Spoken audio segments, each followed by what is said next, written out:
I'm glad you're not wearing a tie either. Yeah, I wanted to be dressed like you, so we're almost matching. It's the uniform. Phil Ferguson made us look bad yesterday. He looked like a Commonwealth's attorney.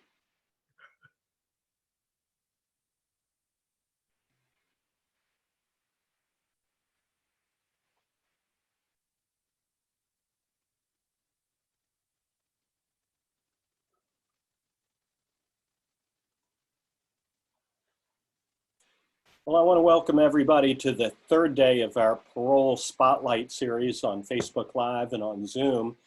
We've had a great week so far, and I want to remind everybody that this is live, and if you want to ask questions or throw anything at Governor Allen or me for us to address, use the chat feature and toss it up there, and we'd be happy to talk about it. This week we've had Tracy Martin, the Commonwealth's attorney in Halifax, who was on talking about the Deborah Scribner case down there in Southside, Virginia. Yesterday we had Phil Ferguson talking about the Patrick Schooley case in Suffolk. Two convicted murderers who've been released over the course of the past 30, 45 days by Governor Northam's new parole board, and boy, they've been working overtime.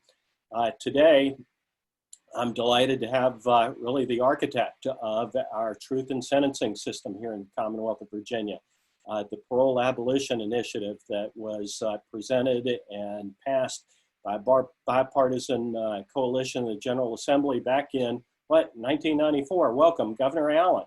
Good to have you with us. Well, it's great to be with you, Mark, and I appreciate your leadership in the Virginia State Senate, and it's good for the district that you represent those folks in the wholesome Shenandoah Valley and all over Virginia. And, you know, when we got that passed in 1994, it was my first year in office as governor. We had a special session. It was a promise that I made during the campaign because crime was skyrocketing in Virginia. And I've always felt that the top two responsibilities of a state government are education and law enforcement. And 3 out of every 4 violent crimes in those days were being committed by repeat offenders. And so often, these were repeat offenders who were released early under this very dangerous, dishonest, lenient early release parole system.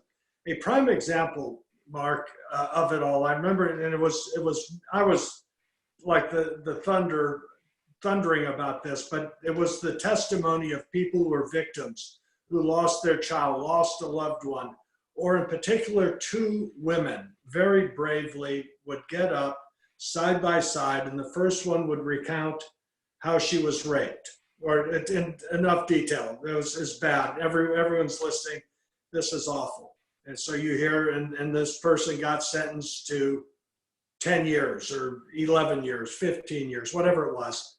And then, so you hear that story. Then the next woman standing next to her, Linda Pittman was her name, because I eventually put her on the parole board, because you could only abolish parole prospectively, not retroactively. And that's why these folks being released now were convicted prior to when the abolition of parole went into effect in 1995.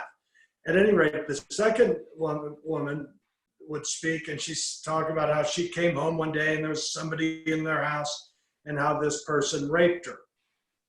The person who raped Linda Pittman, the second victim of rape, was the same one who raped the first woman who testified and was released early. And if he had been serving the sentence that was imposed upon him by the judge or jury, he would not have been in Linda Pittman's living room to assault and rape her. And that's a prime example of what needed to be done.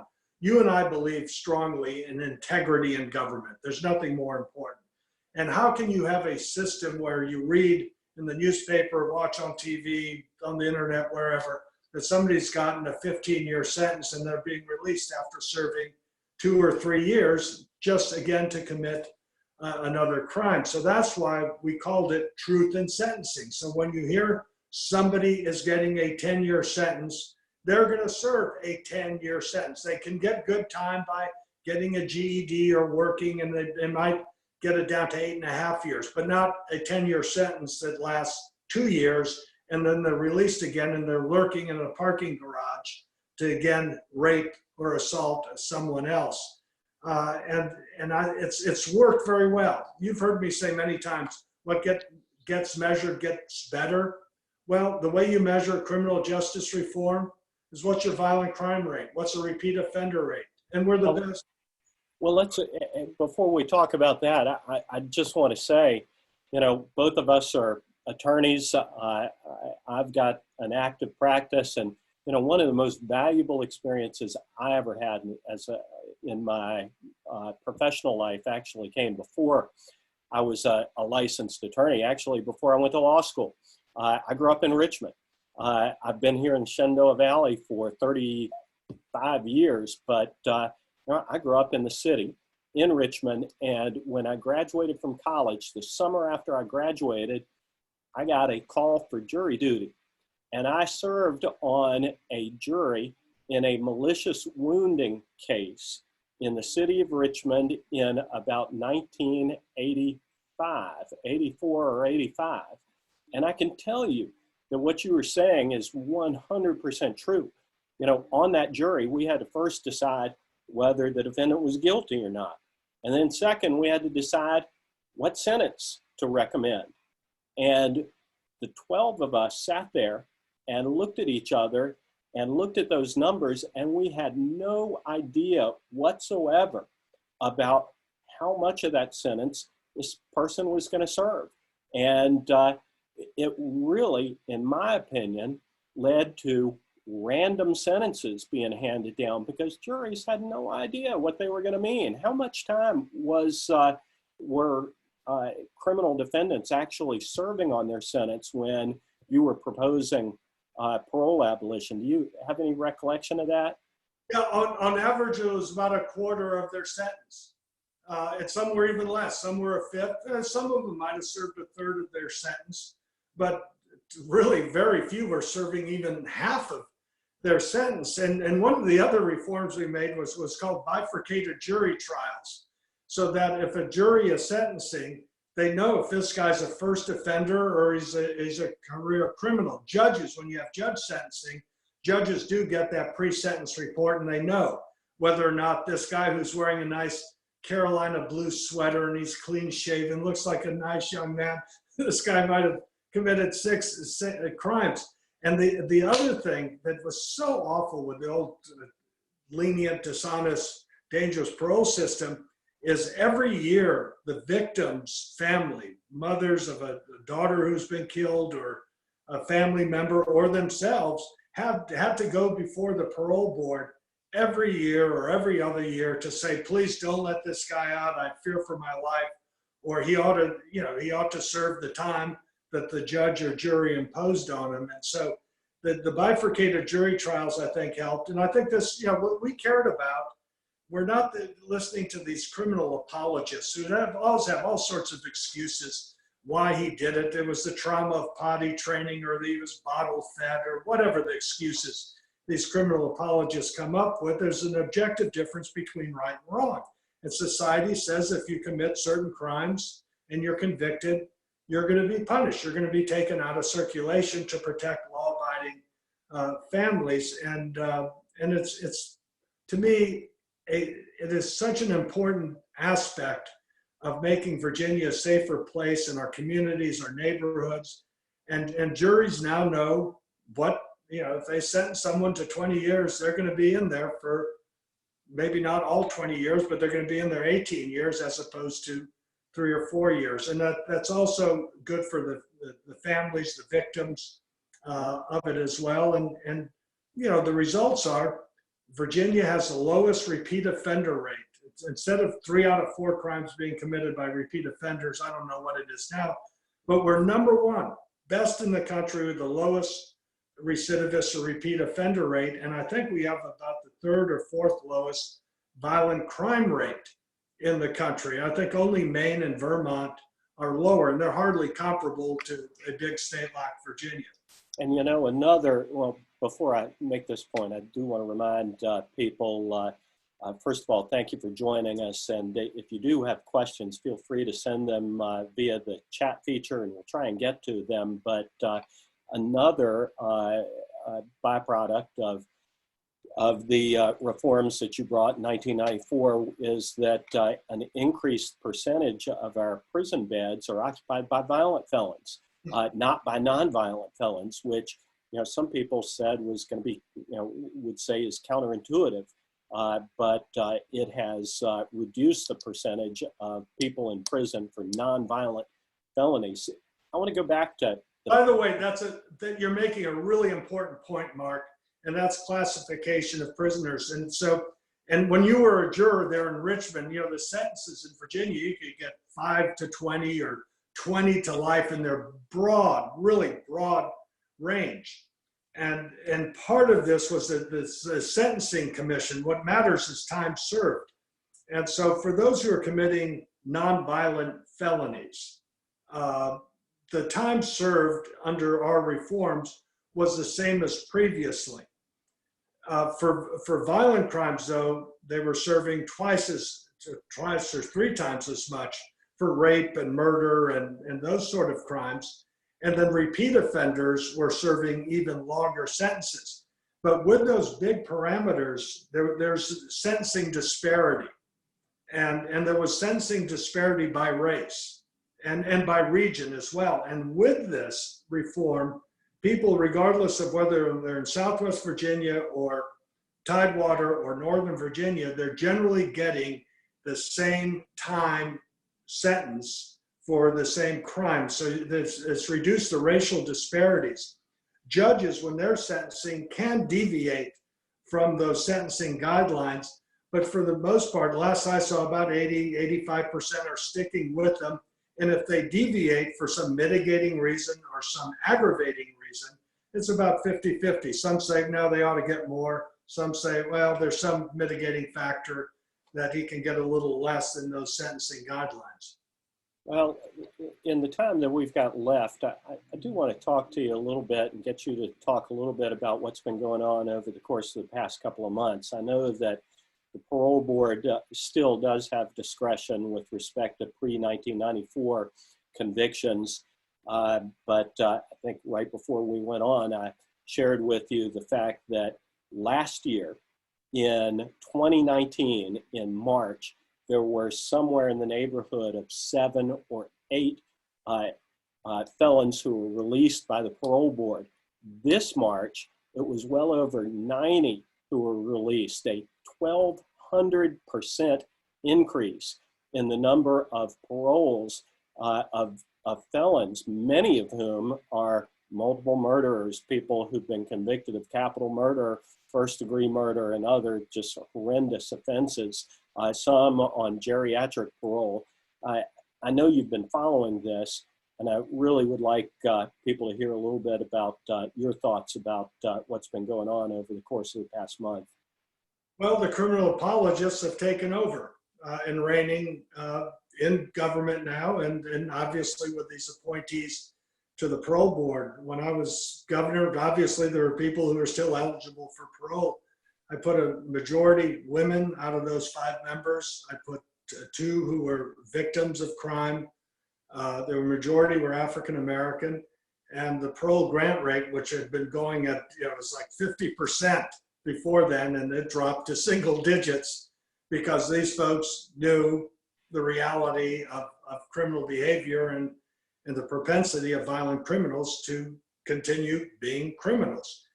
What's happening now, the one case that got the most attention was one who actually murdered a police officer. And so you've got the fraternal order police and all law enforcement families, and they're like our freedom fighters here at home. And so a police officer being murdered cold-bloodedly is got a lot of attention. But there was just notice today, we were talking about this, where 2 women were murdered, bludgeoned, but the way they actually died was after they bludgeoned them, they were still alive and they set their house on fire, so they literally burned to death. And the guy who was released, one of them at least, was 48 years old. So it's not a geriatric. This is not somebody who's a frail 75-year-old who's walking around, using a walker. He's a 48-year-old. And so what message does that send? And this was a murder for hire. This was a contract killing and burning, arson, on top of the murder of the two women in Nelson County. And I think it just sends the wrong message that somehow this is going to be tolerated or is acceptable. To me, it's a slap in the face of law enforcement. It's a slap in the face to the victims and their families. And it sends the wrong message that Virginia is not going to be truthful in the sentencing of convicted violent felons who should be in prison. You know, to me, one of the most disturbing aspects of that is that the job of the parole board is to be a watchdog for the safety of communities around Virginia. They're not supposed to let people go unless they are confident that the public interest of community safety is being respected. And I don't know how they can claim that they are achieving their fundamental job function when they are not even telling Commonwealth attorneys and police departments or even victims that they are even considering paroling some of these folks, and not even letting them know before they let them out the door of the state prisons, before there's even been an opportunity for the parole board to consider the possibility that they made a mistake and to rescind. I think that ought to bother Republicans, Democrats, and everyone. What you're saying, Mark, by the way, what you're saying is so logical in that the law actually requires them to give notice to the Commonwealth's attorney, the prosecutor, as well as the victim or the victim's family. There's a reason for that law, and they're ignoring these procedures. There's a reason, because these folks could get out of prison, and they're going to be upset with whoever prosecuted them, or whoever was a witness, or whoever investigated the case as a sheriff's deputy or a police officer.